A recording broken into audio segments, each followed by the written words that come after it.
I'm Dave Hill, and this is the very first episode of Dave Hill's Podcasting Incident, which is pretty much the greatest podcast of all time, as far as I'm concerned. 1-800-201-3525. No espere más. La llamada que va a hacer ahora le puede salvar la vida a usted. Hello and welcome to Dave Hill's Podcasting Incident. Dave Hill's Podcasting Incident with me, Dave Hill. The pride of Cleveland, walking miracle, new Hollywood it girl, third fastest kid in the 7th grade, pride of Cleveland, and the Hudson Valley skeet shooting champion for 3 years running, and about 500 other things that most people can't handle. Anyway, hi, how are you? Anyway, hi, how are you? I'm extremely jet-lagged. I'm incredible, experiencing crippling depression, but thank you for asking. Thank you so much for asking. And thank you for listening to this. This is the 15th episode, the 25th magical episode, the 54th episode, the 84th episode of Dave Hill's Podcasting Incident. What critics are already calling... Oh, hang on. I think I have it here somewhere. Oh, never mind.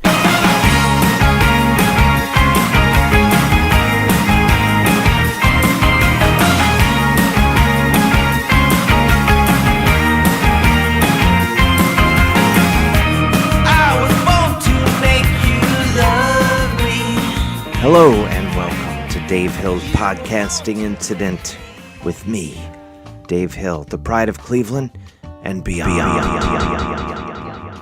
I once got a free side of Texas toast at a diner in Sarasota, for example. Anyway, thank you for joining me once again for Dave Hill's Podcasting Incident. This is the 100th episode. Chris, let's try that again. After I say 100th. The 100th? Add like a bunch of echo. Let's try it. This is the 100th episode. Thank you for those of you who have been following my career from the very beginning. It only took us like 9 years to get to 100 episodes. Thank you to Shayna Feinberg, who helped me get it all started, and Chris Gersbeck, who's been my partner in crime as of late. And all this. Thank you for all of you for listening. There are several of you. Speaking of which, thank you to all of you for rating, reviewing, and subscribing on iTunes. Please continue to do so. It makes a huge difference, to my self-esteem primarily. But beyond that, it's also good, I guess. Subscribe, and also Stitcher, Spotify, wherever else you find incredible podcasts. Thanks for supporting this podcast on Patreon. Go to patreon.com/Dave Hill. Help keep the light on, keep gas in the tank, keep us upgrading, getting new mics, sexy outfits, tighter pants, the whole deal. Before we get into the majesty of this, the 100th episode, I wanted to remind you, if you're in if you're within 500 miles, let's say, of New York City, please come to my fun, new, weird show, You Had to Be There, that I'm doing with my friends Jim Biederman and Jody Lennon.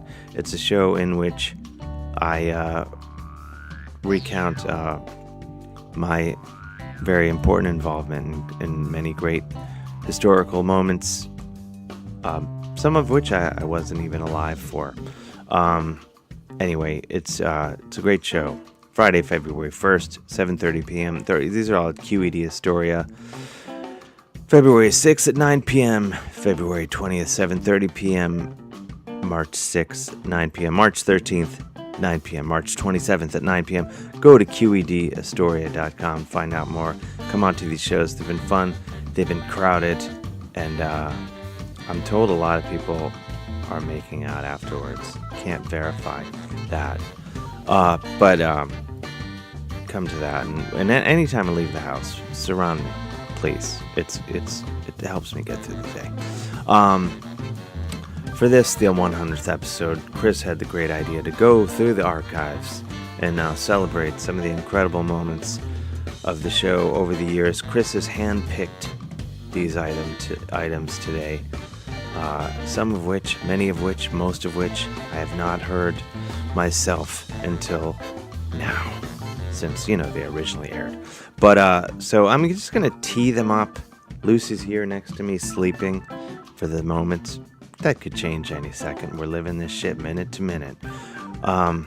Let's see, where is it? What's our first clip? Yes, my dear friend Jon Benjamin, comedian. You know him from Bob's Burgers, Archer, and a million other things. Here's a bit of our time together.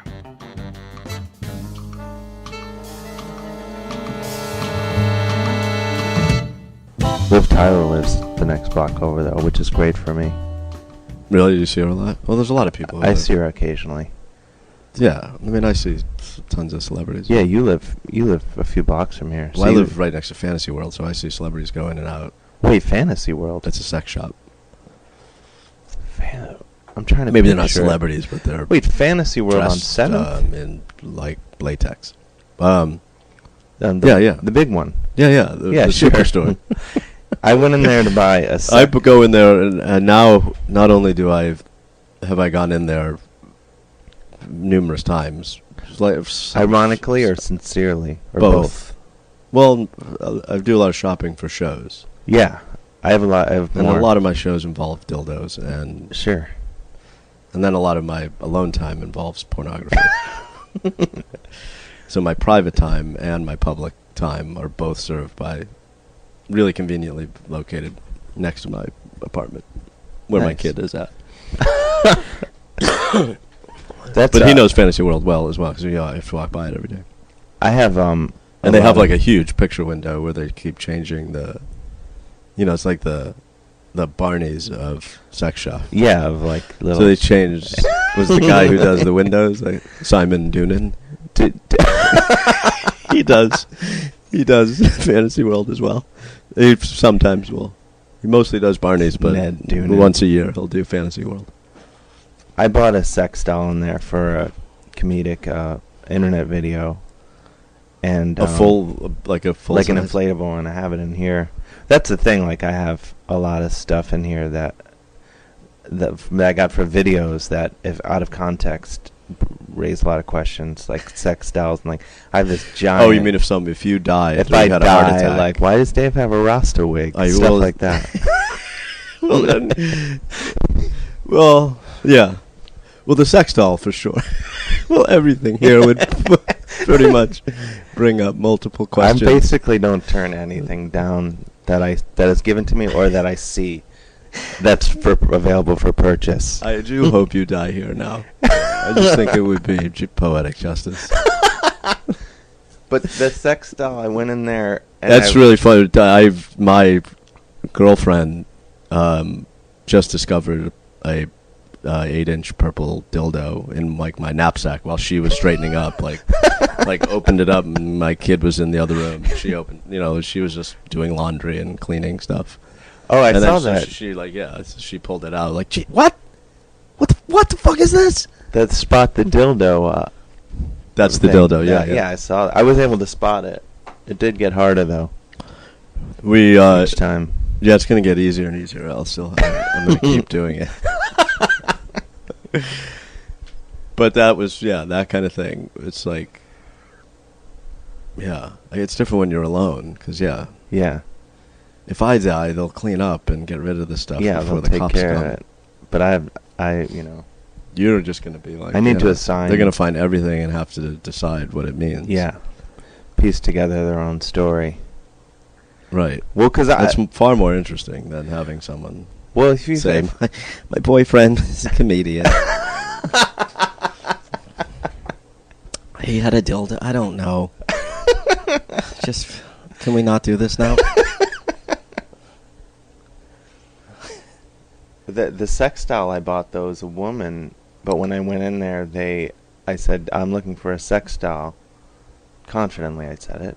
And the woman directed me immediately to the male sex dolls. Like, she was like, shut up. Yeah. And I was like, no, I want a female I know one. I know. And she's like, is it for a friend then, or? I really had to talk her into showing me the female ones. Is there no heterosexual? Because the first thing I ever bought there was the accommodator, which do you know that? Which I love. That's like become a mini obsession of mine. Like I want to use it, and no one will let me do it. What's an And accommodator? I've already asked my girlfriend if I can do it with somebody, just because Just I want to to use find the- out. It's so silly. What is it? It's a chin dildo, but it's like a strap. You have to strap it to it's like a latex chin dildo. So you sort of figure out the ergonomics, but it's really a strap onto your head. Sure. And it sticks out like there's a dildo coming off your chin, The accommodator. which I assume is for could be for lesbians, but other Oh, for I see. Male, So you can male on female. get in there So you and get in there, and then you can work the clitoris on. Okay, But you have to. that is accommodating. But it's so unaccommodating, like the way. Yeah, because you'd have to it would take so much. move your jaw. Move your neck back and forth, and then stick your tongue out. It seems like really. Wow. I've seen forehead dildos, but that seems pointless now that I know about the what is that accommodator. for? I guess Just get for your mouth to be on their ass, I don't even know. so you can eat out an asshole while you've. Yeah, I mean, I guess just just That different. seems also flawed by design. Yeah, it's like those Mexican places that are run by Chinese people. Makes no sense. Oh, you mean right? You know what I mean? Oh shit. It's crashed. No, we're good. I gotta delete some files real quick. How about this one? No. This is all killer. Well, yeah. So I really want to try it because I'm interested in having an affair. That seems reasonable. But I'm also interested in the science of it. okay, I've freed up some space. We're good now. We're back. What'd you get rid of? I'm gonna do I hope that it was also in my show, so it was the only official sponsor. the accommodator. Yeah, I forced the producer to contact them. They're they're a California company, That's shocking. and he called and he called and they have a factory there. So they're U.S. made. That's surprising. Yeah, thank God. I love that. I Yeah. love that we still have that we're still making things. Yeah. I like the accommodator. That's why I like a very gentle. Well, that's the thing. usually It's so ironic because it's just when I've put it on, it can't possibly accommodate either person. It's the most unruly product, and this thing just flops around on their chin. I mean, you would take a huge. It's like learning how to snowboard or something.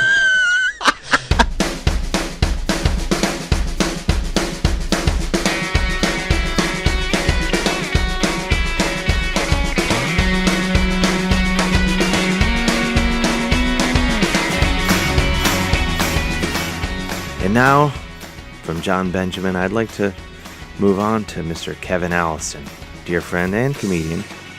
You know him from The State, of course, and from the incredible Risk podcast and so many other things. Kevin went to Kink Camp and love it. She was a crew contest. Killed every mistress. To keep it young and fresh-faced.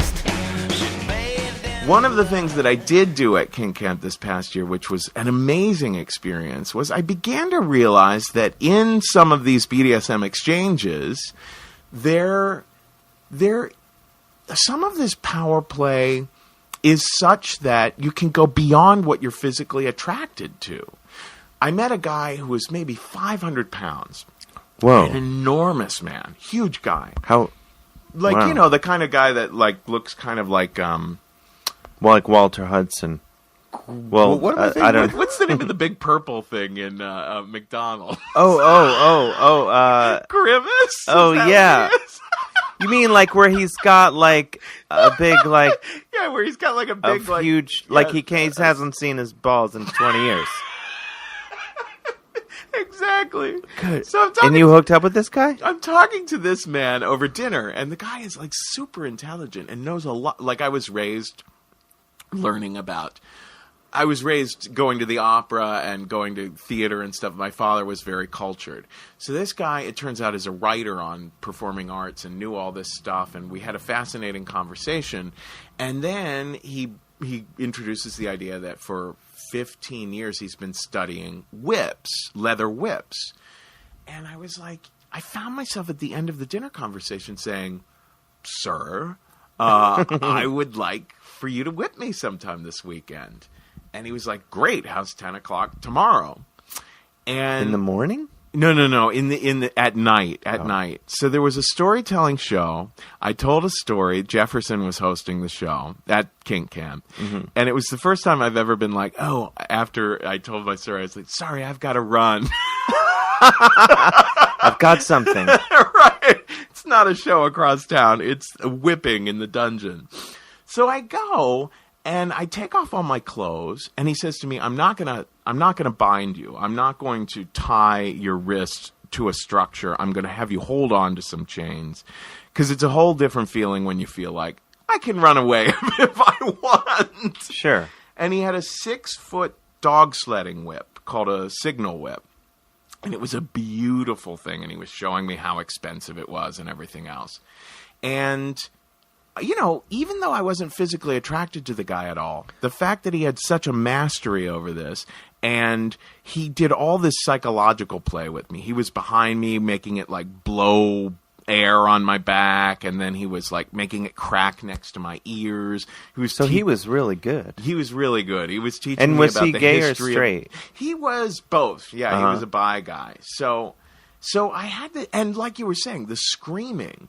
Like, to me, one of the most amazing things is to hear your voice going, you know, like doing things so incredibly loud in this huge space, and then being like, oh, that's me. Uh-huh. You know what I mean? It's happening so automatically that you're not even conscious you're doing it until you're hearing it resonating. And it was just like, wow. It was remarkable. And I discovered that I really like pain. It's a weird... So he's fully He whipping was you. fully whipping me, really cracking that thing on my back. And I'm telling you, it stings like a motherfucker. Does it break your skin? It can. It can, but he was But not. he's a pro. There were afterwards. I did see there were welts raised on my back that, you know, were close to the skin breaking. So that was remarkable, and then that brings us to this past weekend. Okay. My Cliff's notes were not actually very short. But I think that all of this play, all of this BDSM kind of play, does become a lot more interesting when it's like that first experience that I had with that Chinese kid, where it's like we've really gotten to know each other. Like it becomes fun because so much of the surprises are coming out of, holy crap, I didn't know you had that in you. You know what I mean? Yeah. And then, so have you since seen that guy? I have, but we're now just friends. Like we've actually like even done some writing together and stuff like that. Oh, nice. But no, we haven't played together since he's bi and is mostly into girls. So he's always like, I'm so much more into girls these days when he talks to me. And I think that's an excuse for, I'm really not all that attracted to you. I'm into girls and like any guy but you.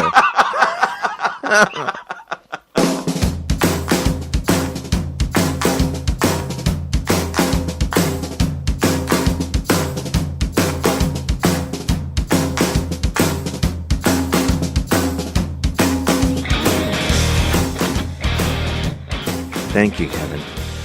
I cherish that one. Next, I'd like to check in with my friend Kristen Schaal, comedian, also on Bob's Burgers and many other programs and whatnot.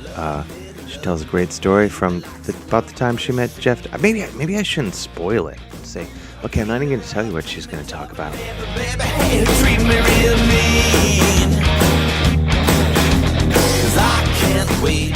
didn't even talk to you about this, I don't think, but Bart Coleman was telling me the story when we were both at Bonnaroo. Yeah. That Jeff Tweedy came up to you and said that he saw you in the crowd. He was in a bad mood, and then he saw you that you were having a good time.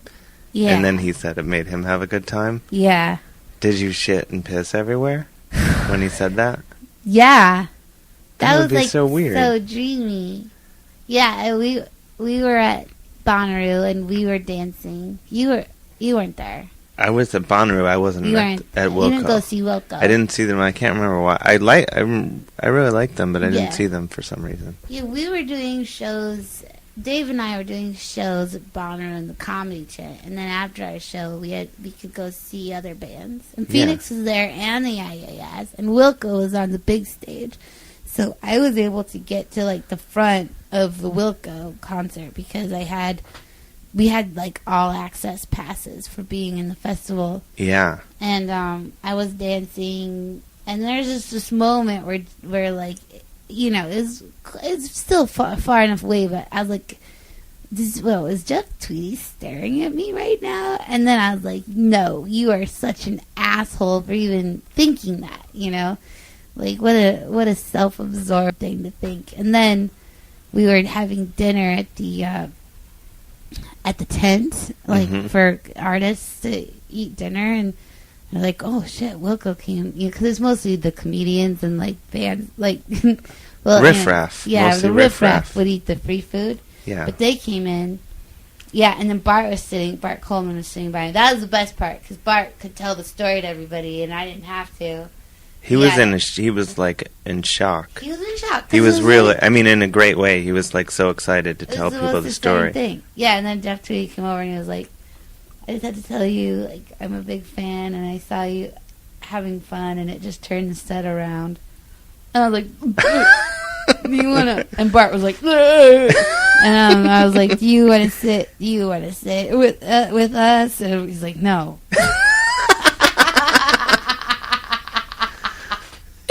Yeah, it was really magical.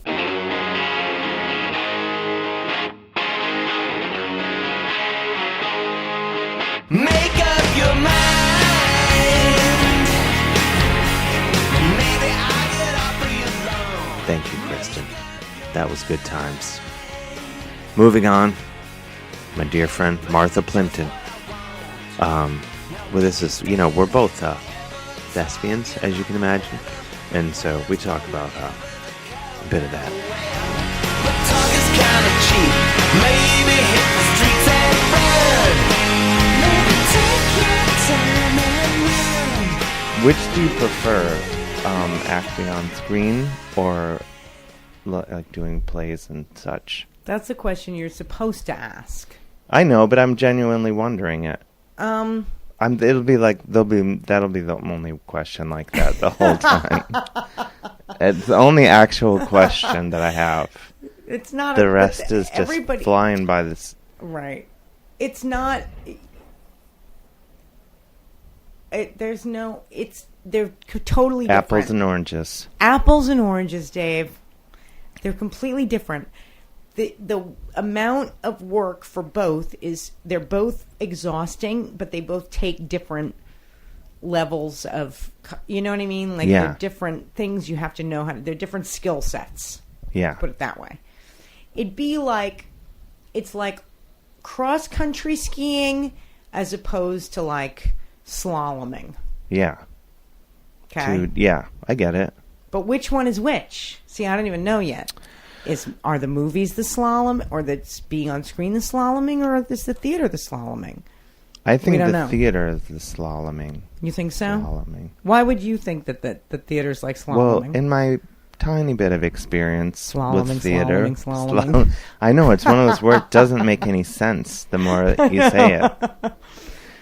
It's well, I think because I don't know, because when you're doing like a play, and I've only done 2 plays in my life. You've done 2 plays? Yeah. Believe me, I was surprised myself. No, I'd never done, because I never did any of that. You know, I'm like a wild horse with show business. No, I know that. Late bloomer, and I had no training. You know, I was like, and I was never in the high school play or anything. Is my point. And I got asked to be in this off-Broadway play a couple years ago at the Vineyard Theater. Do you know it? Oh yeah. Yeah, it's sure. reputable. Yeah. And everyone in they just gave me the role. Wow. I didn't even have to audition. Everyone else had to. But everyone in this thing were like Broadway, off Broadway. What was the play again? It was called Iowa 08. It wasn't like wasn't like Fiddler on the Roof or anything. It was like part of like a festival of some sort. So it was only like 9 performances. Okay.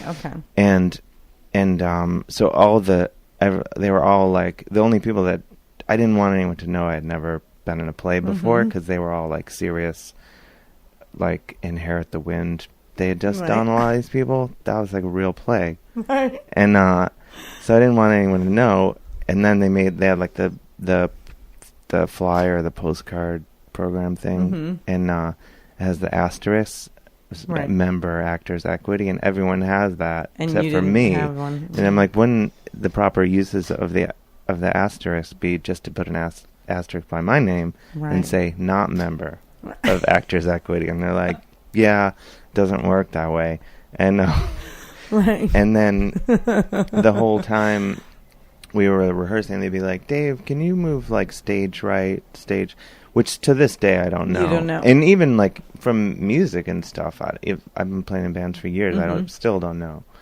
And I finally learned upstage, downstage. I learned that, but at the time I didn't know. So I would just kind of hover around, and then the director would kind of like, he knew I had never been in a play before.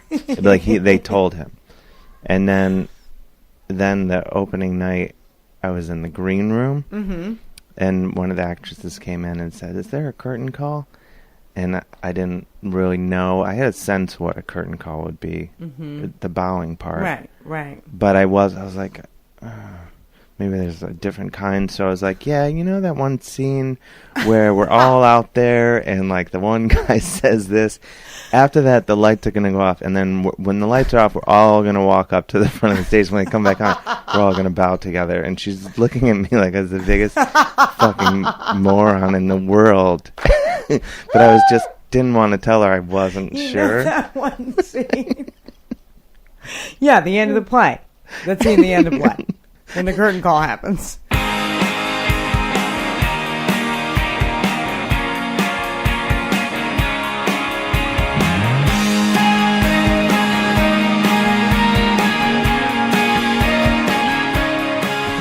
And now, let's get magically whisked away to Paul F. Tompkins' living room in Los Angeles, where we end up talking about New York.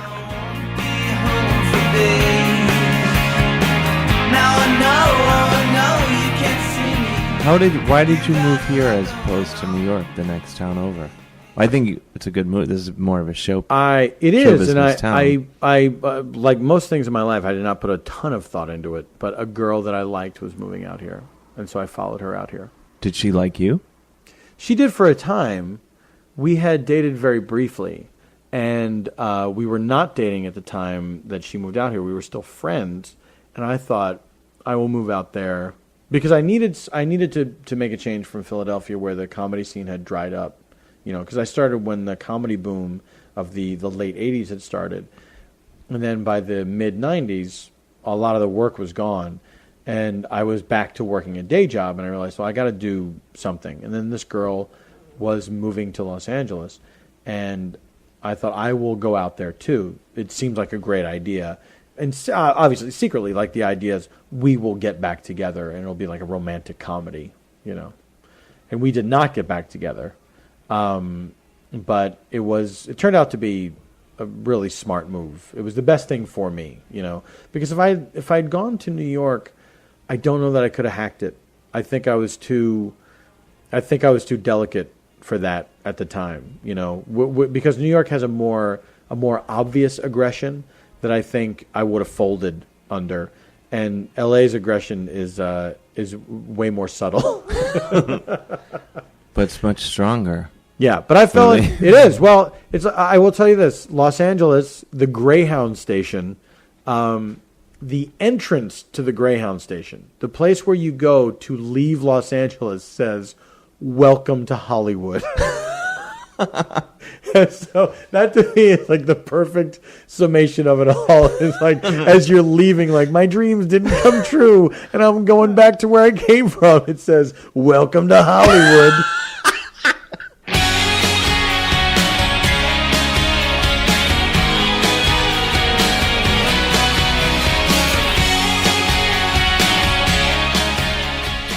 Thank you, PFT. Maybe we should add echo after PFT. Paul F. Tompkins. Sharp dresser, by the way. I don't say that lightly. And here's my friend, Dick Cavett. You heard me, Dick Cavett. If you're scared or concerned for your health, just pretend that I'm somebody. No, I wanted to say, you on your show, you had the Smothers Brothers on, and with a nutritionist. I can't remember her name, but she was on. Yes. It was Smothers Brothers after the show had been canceled, a nutritionist. It may have just been the three of them.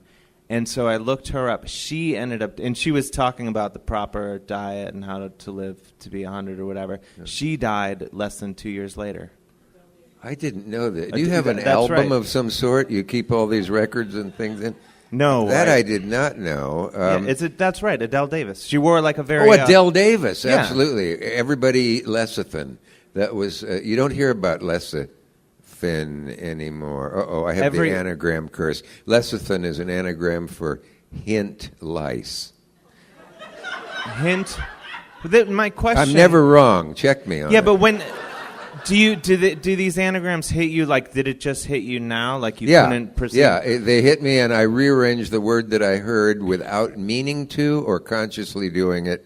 And the two, now that you've raised this subject, or kadebchik, is that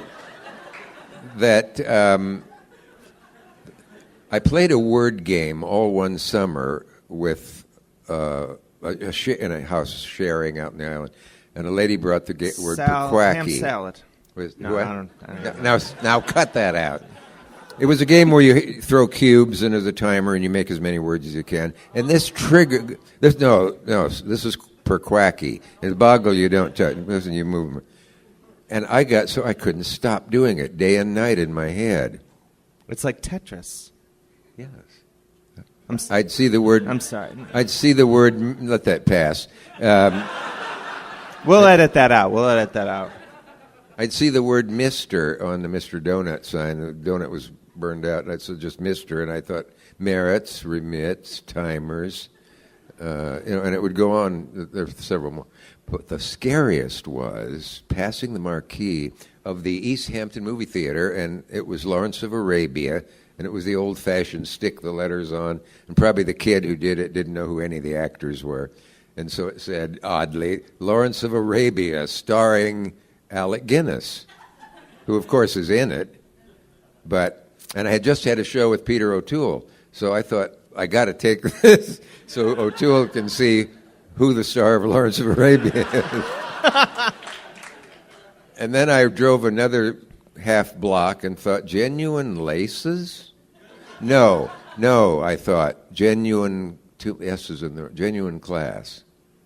Genuine class is Alec Guinness. Now, don't all check it out now. But. Can you do it to your own name, or are your powers useless? No, if you yourself? if you assign me and say do one with my name, it blocks. But pretend your name is Dick Cavett. What? What's your name? Spiro Agnew. Grow a penis. I was gonna. Or a plane grows for a children's audience. Plane grows. Yeah. Wait, but that's one of my earliest memories of you is on the Tonight Show. You did not that you didn't just think of that, but you said that on the Tonight Show. Yeah. Spiro Agnew. That's my favorite one. Yeah, it's a beautiful one because it's so apt. I had him on the show, my early daytime show. If only I had known it then, but I didn't. Go ahead. Wait, that was it? Yeah. That- I My don't know next if I- question. I don't know if I'd have said it. I had Timothy Leary on the next day. It was my first week, still petrified at doing a 90-minute talk show, and people are signaling you, and you're supposed to be listening like what you see on the screen, just two people, and somebody else has just lettered a sign and held it up and taken it down. And I don't know what I was supposed to do, and all this stuff coming in 5 directions, and I'm trying not to look rigid with nerves, and then you think, the guests' lips have stopped moving. They were talking. I have no idea what they were talking about. So you have to have a general, do you pee in the shower, or, some question that would fit just about anything. Margaret Thatcher, do you pee in the shower? Well, clearly.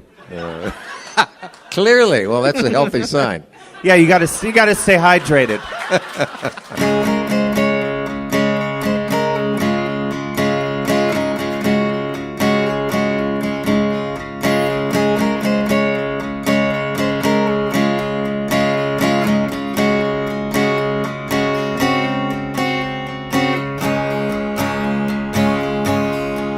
What are the fears that you A while back, my dear friend Bridget Everett from HBO's Camping swung by.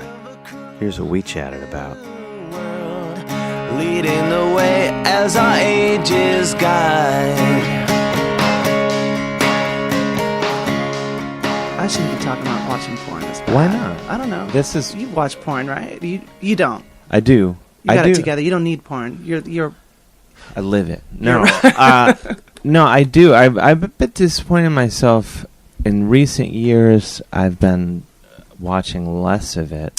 And Is I the desire wonder- down or the need down? Or, I don't know. Or you don't want to talk I don't about know it? what it's about. Like, I found that my sort of late night internet activity Yeah. usually involves... Is it tweeting? No, like, I look at guitars and, like, watch people play guitar solos on YouTube. I do that with kitty cat videos, but that's... Oh, that's good. That's really bad. But I watch less... I think with porn, my problem with porn is I'll be like, oh, man, there's that naked chick. She's so hot. Mhm. So she's naked. And then this guy walks in and he's like got like an armband tattoo, like Oh, you're watching the wrong porn. Yeah, or you could just switch to POV stuff, like Yeah. yeah. A lot of people like that. Yeah, because then you don't have to see the guy.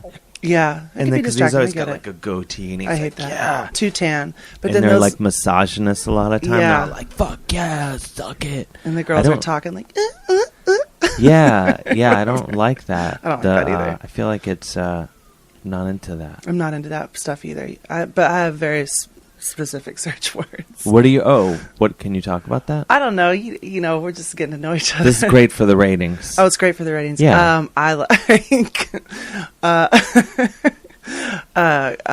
Well, there's 3 different genres. There's like of course like Lexington Steele and like Shane Diesel. And, Lexington Steele, he's a shaved head African American. Yeah, they call him the Impaler because he has a big donger. It's big and he's aggressive.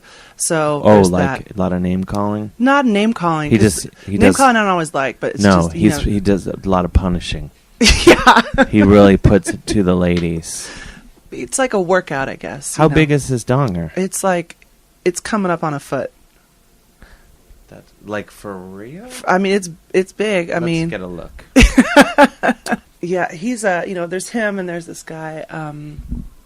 There's Blackzilla. I think there's 2 of them. You can Google Mandingo. You get some stuff will come up. But Lexington Steele is sort of he wins a lot of those AVAs. Good for him. And I only know that because I was surfing the internet one night and Dave Navarro was hosting them. I was like, what's he doing there? And he was saying all this like kind of like racist shit. Wait, Dave Navarro was? Yeah. Yeah. Wait, so you were watching the AMAs? AVAs? Adult Video Awards. Yeah, I think that's what it stands for. I just happened to be passing channels, and then Dave Navarro was hosting them for some reason. I don't know why. That made me stop because I'm not He's on like a fan of television? his. Yeah, he's a tiny little person. He seems, it's weird. Like, I like Jane's Addiction, or but he seems very cheesy. Yeah. Like, surprisingly, for having been a part of, like, a cool band. Yeah. Like, it seems like he's kind of an LA cheeseball. He feels like the kind of guy that would, like, like, he may even have one of those, like... I bet he does, an Yeah. armband tattoo. Yeah, I'm I sure think- he's a nice guy, don't get me wrong. Wait, so what are the search words that you look for? Oh, Or God, you I not- feel so... that I sometimes... Lexington Steel. Yeah, Lexington Steel. Sometimes I do, like, cream pie. Cream pie. That's where you Yeah. Mm-hmm. jizz on some stuff? Not on. In? Yeah. And then they squirt it out? I or don't... They something? can't. I don't ever watch that part. I don't like that part. You get out. Get it. Yeah. What's the last one? You're not going to want to look at me. No, I mean... Grandpa? Really? Wait, really? There's a search for that in porn? Oh, yeah. There's a lot of things that come up. Wait, At first it started as a there's novelty. grandpa and fantasy then, porn? Yeah. I don't understand it myself, but it's like... It's not like I would... it's hard to explain. Okay.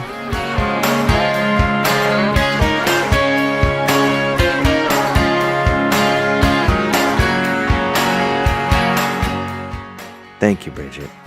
And now, I would like to check in with my fellow thinking man, Malcolm Gladwell. I believe this was done at his apartment just blocks from where I live. I'm not going to say where either one of us live.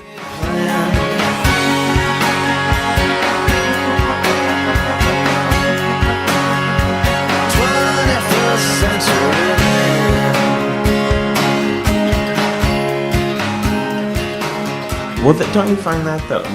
I think if most people got themselves in peak physical condition, they would be much more attractive. Yeah.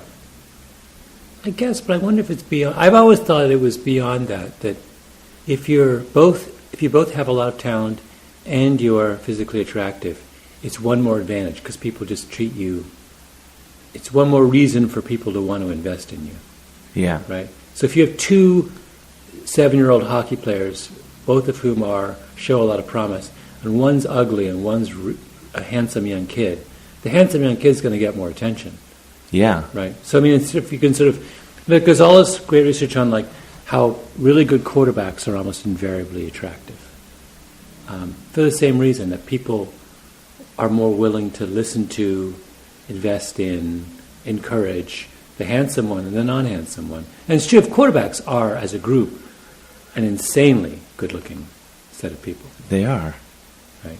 It's sort of astonishing when you think about them, and that's so much because they have to play a leadership role, and so much of what we respond to in leaders is just a kind of, the handsome one, the cute ones get our attention. Right? And a lot of being a quarterback is getting people's attention. Yeah. Never thought of that. Do you think the same is true of comics? Ooh. No. It's almost a reverse, maybe. That it's easier to laugh at someone who you don't find that attractive. I think so. I mean, like there's a few exceptions, but yeah, I think you're forced to develop your sense of humor or your comedic skills as compensation. Of shortcomings in other areas. Which is why, well, like for example, there's a few exceptions, but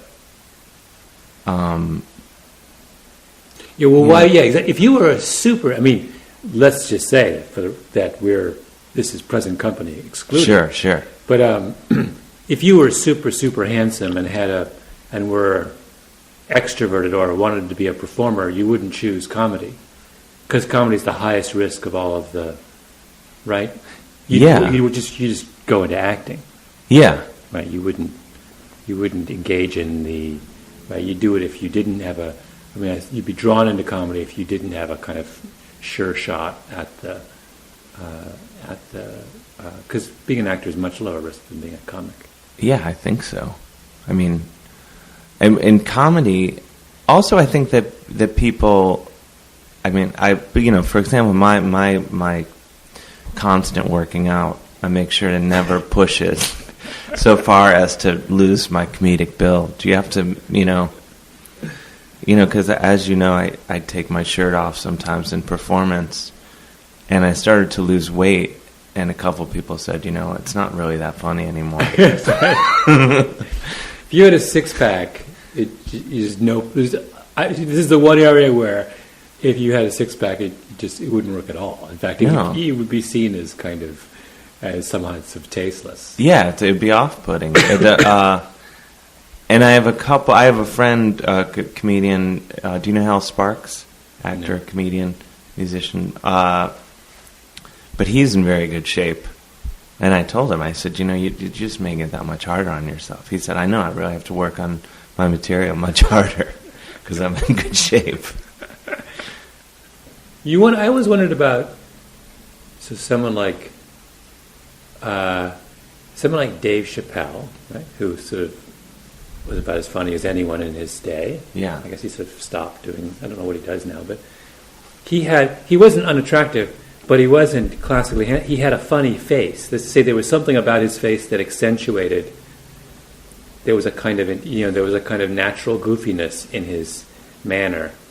And when he did, when he put on his white person voice, for example, his face contorted in such a way that made it doubly hilarious. There was some, but it was all because his face isn't typical.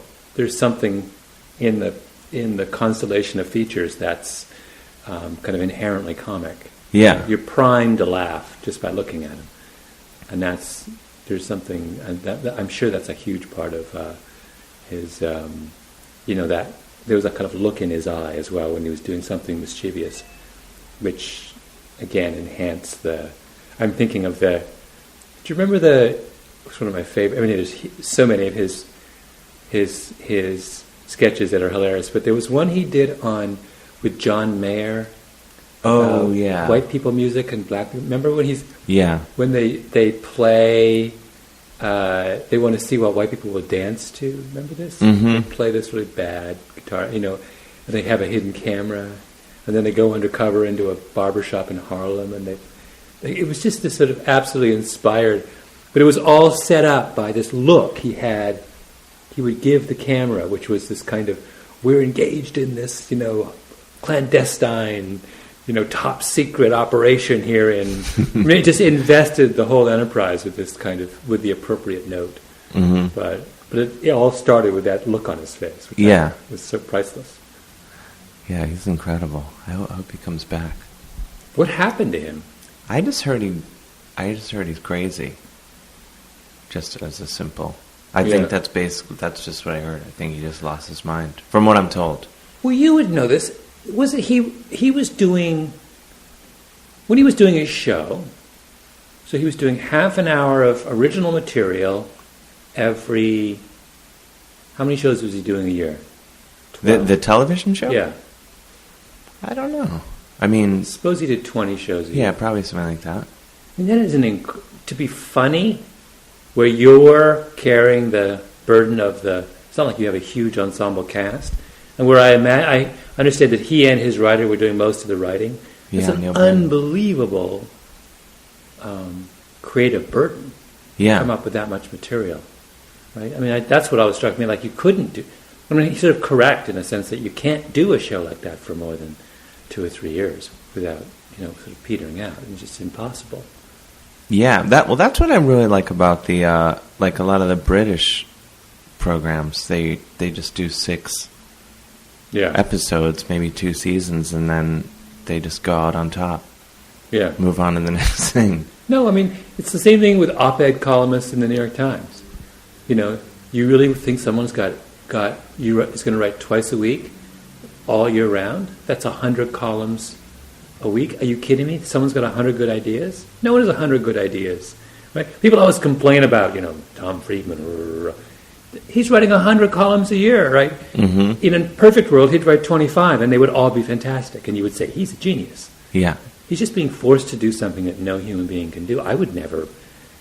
Someone offered me $10 million a year to be a New York Times op-ed columnist. I'd say no, it's impossible. Can you think about what hell your life would be if you had to sit down and come up with 2 column ideas a week? Yeah, that would be. Well, what do you do? Like, you've had now 4 best-selling books. Do you feel over 12 years. But I mean, but still, I mean, do you It's a very, very different, and God knows I probably will never write another one. really? You don't think you'll write another I book? don't have a good idea. I mean, you have to wait for the idea. You can't just do them. You have to kind of... How do you when you do? This is something I was wondering with your books. Like, there's, you have to leave in a second. You have to go soon. But yeah. Do you come up with the topic, the area you want to explore, or do you have this sort of hypothesis and then go after that? It's like, I don't know. It's a little bit of both. It just depends. I mean, sometimes you have a great story, and then you would try to find an idea to attach to it, and sometimes it's the opposite. But there's no one way, it's kind of, you're so desperate that you'll take anything in whatever form it comes. And then have there been topics you've explored where then you say, oh my gosh, this is actually the opposite of what I originally thought where I was going to land? Oh yeah, all the time. I mean, I've gotten more interested in storytelling recently as a kind of... Because once you know how to tell a story, you extended your range indefinitely. Like it's funny, when I went to I guess it was your last explosion with John Hodgman, but you told that story at the beginning about being mistaken for a woman. Oh yeah. I have to say, it was like, someone who spends a lot of time thinking about telling stories, I found that was like such genius. Oh, thank you. It was this beautifully constructed story, technically. I mean, I don't mean to get into kind of boring writer speak, but it was a very, very, very simple idea, right? Which was extended hilariously over whatever it was, 10 minutes, just by pure kind of narrative genius. It was like, oh, thank you. You took your time. The thing that the mistake you always make with telling stories is that people rush it. They have no confidence in the material, right? So they're panicked, and then the minute they're panicked and you smell it as an audience, you're done. You lose interest. But that one unfolded so kind of like with this sort of sense of anticipation, and you knew there was never going to be some massive payoff because you'd already, Well, there never is with me. But that's sort of part of what's funny was that you knew you were getting sucked into a story that was not going to have a kind of...